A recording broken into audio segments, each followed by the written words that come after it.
Hello, Y-combinator. I'm supposed to show you something cool I worked on. So what I worked on was in this paper, Generalized Bayesian Posterior Expectation Distillation for Deep Neural Networks. It's a banger of a title. They show another smart way of estimating posterior distributions. And this is line 5. That's what I've been implementing. It's called SGLD. And I'm using a subset of that called UCLA. So the posterior distribution I want to estimate is a normal distribution because I chose a prior to be a normal distribution and a likelihood to be a normal distribution. More generally, this is a regression problem, and I have decided that the mu value of my likelihood is determined by an a plus b, where times x, right? So it's a linear regression of the mu parameter.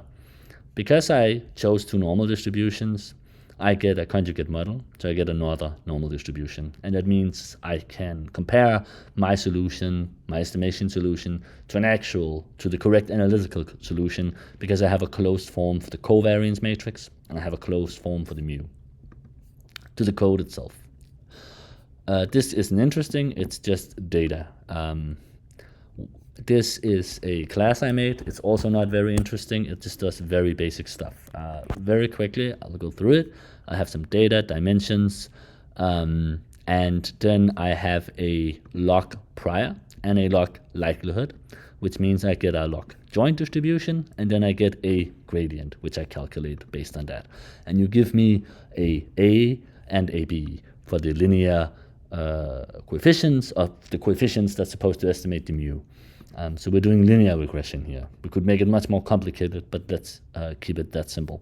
The interesting code is the weights, the a and the b's I find. The a and the b's of this is w, and it contains a and b. I find those by approximating it. And like I showed, this is then line 5 of that paper. I approximate it by having an initial guess to what those two weights might be, and then I find the log gradient from the algorithm I just showed you earlier. Then I update, I add some noise to the gradient, and I make that noise very low with this set of t. You can see generally the learning rate is pretty low when we do machine learning.